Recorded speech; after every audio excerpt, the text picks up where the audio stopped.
Assalamualaikum warahmatullahi wabarakatuh. Saya Rizky Fatima Azahra dengan NIM 2012499. Video ini adalah bentuk evaluasi tengah semester mata kuliah statistik dan probabilitas yang diampu oleh dosen kita, Ibu Ida Jalilah Fitria SEMM. Hari ini saya akan mempresentasikan ringkasan materi yang telah kita pelajari. Kita mulai dari konsep dasar statistik. Statistik adalah alat yang sangat penting dalam penelitian. Fungsinya adalah untuk mempermudah proses penelitian, khususnya dalam mengolah dan menganalisis data, agar kita dapat menghasilkan kesimpulan yang valid dan objektif. Dengan statistik, kita bisa memahami pola, melihat hubungan antar variabel, dan membuat keputusan yang tepat berdasarkan data yang ada. Selanjutnya kita harus memahami perbedaan mendasar antara populasi dan sampel. Populasi adalah keseluruhan objek individu yang menjadi objek penelitian kita. Ini mencakup semua elemen yang memiliki karakteristik tertentu yang ingin kita teliti. Contohnya, semua mahasiswa di sebuah universitas. Semuanya.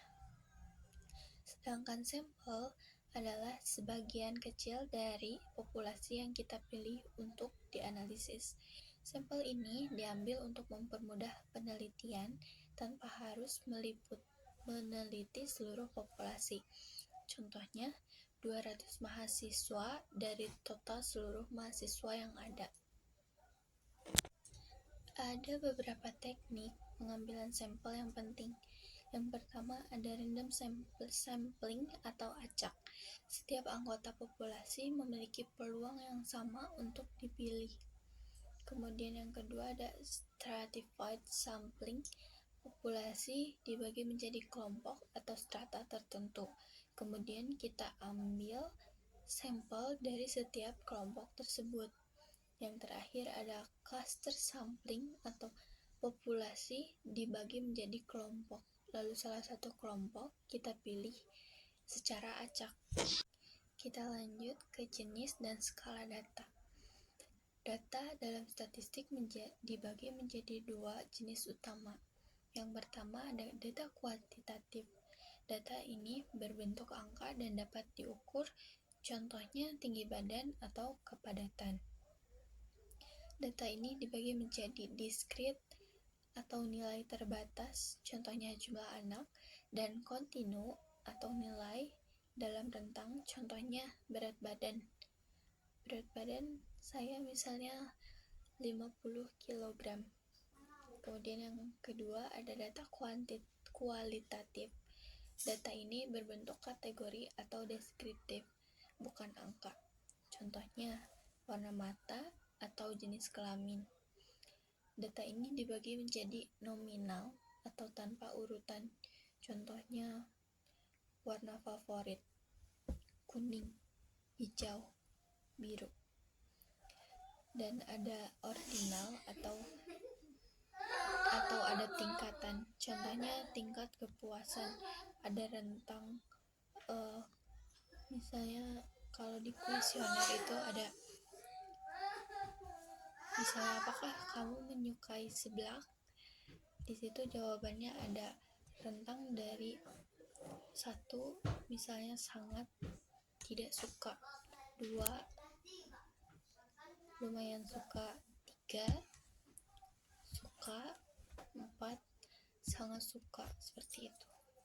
Kemudian jenis data ini akan menentukan skala data yang kita gunakan. Ada 4 skala data. Yang pertama ada nominal. Ini hanya untuk mengklasifikasikan data dalam kategori tanpa urutan. Yang kedua ada ordinal, menunjukkan urutan atau peringkat, tetapi jarak antar kategori tidak sama. Misalnya di sekolah ada peringkat. Si anak peringkat 1 mendapat nilai 90. Anak peringkat kedua dia mendapat nilai 80. Dan Si anak peringkat ketiga, dia mendapat nilai 78 misalnya. Yang ketiga ada interval. Ini menunjukkan jarak antar nilai yang sama, tetapi tidak memiliki titik nol absolut. Contohnya adalah suhu Celcius atau titik nol. Misalnya titik nol di Bandung. Kemudian yang terakhir adalah rasio. Rasio ini memiliki skala. Selanjutnya di Excel kita akan membuat data random. Kita akan membuat kolom A dan kolom B. Di A kita pakai rumus dan between untuk kisaran data random dari 20 sampai 50. Kita klik kolomnya, kemudian kita drag ke bawah sampai mendapatkan sampai sekitar 25 data. Kemudian di kolom B kita akan pakai rumus RAND, RAND. Langsung pakai kurung tutup. Ini adalah data random. Kemudian interpretasi nilai korelasi sangat penting. Nilai korelasi atau R, kekuatan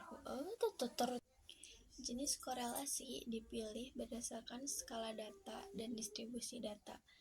Yang pertama ada korelasi Pearson, digunakan untuk data interval atau rasio yang berdistribusi normal, contohnya hubungan jam belajar dan nilai ujian. Yang kedua ada korelasi Spearman. Korelasi Spearman ini digunakan untuk data ordinal atau data yang tidak berdistribusi normal, contohnya hubungan peringkat jabatan dan motivasi. Kemudian yang terakhir ada korelasi Kendall-Taub atau ini itu alternatif dari Spearman, cocok untuk data ordinal dengan banyak nilai yang sama. Setelah ini saya akan mempraktikkan contoh praktis analis data random. Di sini kita akan mencari data random. Kita buat inisial A dan B. Untuk A ini kita akan mencari data random berkisar dari 20 sampai 50. Menggunakan rumus range between sebanyak 25 baris. Kemudian untuk kolom B kita akan mencari data random menggunakan rumus range sebanyak 25 baris juga. Kemudian kita akan melakukan uji deskriptif. Yang pertama, kita akan mencari rata-rata nilai atau mean menggunakan rumus average. Gunakan sama dengan average, kemudian blok kolom A, kurung tutup, lalu di enter, hasilnya akan muncul. Kemudian lakukan untuk di kolom B juga.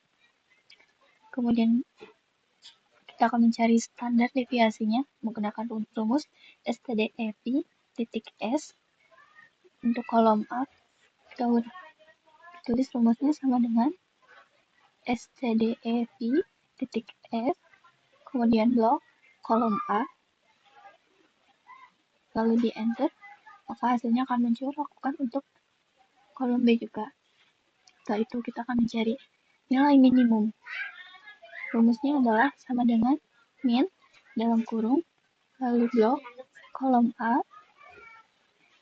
kurung tutup, lalu di enter. Lakukan untuk kolom B juga. Selanjutnya kita akan mencari maksimal. Rumusnya adalah sama dengan MAX dalam kurung, di blok lagi kolom A-nya, lalu ditutupkan uji, lalu di enter lagi. Lakukan untuk kolom B juga. Selanjutnya kita akan mencari korelasinya. Nilai korelasinya rumusnya adalah sama dengan CORREL dalam kurung, blok kolom A, lalu titik koma, kemudian blok kolom B juga, lalu ditutup, lalu di enter.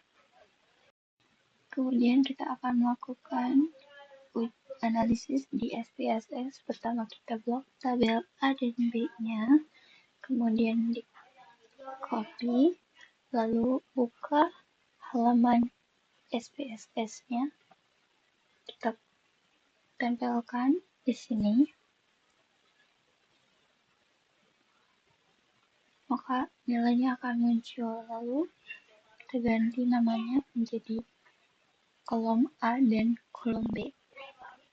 Lalu kita akan menguji, kita analyze, lalu non-parametric test, urgency dialog, lalu uji KS. Nah, dipindahkan variabel A dan B-nya ke tes variabel list, kemudian klik OK. Maka outputnya akan muncul di sini. Di sini S-nya adalah 0,200 ya. Ini menandakan kalau ini adalah data normal. Kemudian kita akan analyze lagi, akan lakukan uji deskriptif, pindahkan variabelnya, klik OK. Hasilnya akan muncul. Ini hasilnya hampir sama dengan yang tadi di Excel ya. Next, kita akan melakukan uji korelasi ke analyze lagi, lalu ke correlate data right, karena tadi datanya adalah data normal, jadi kita akan menggunakan korelasi person. Ini hasilnya. Ini adalah menandakan hubungan sangat lemah. Demikian presentasi ringkasan materi statistik dan probabilitas dari saya. Semoga materi ini dapat dipahami dengan baik.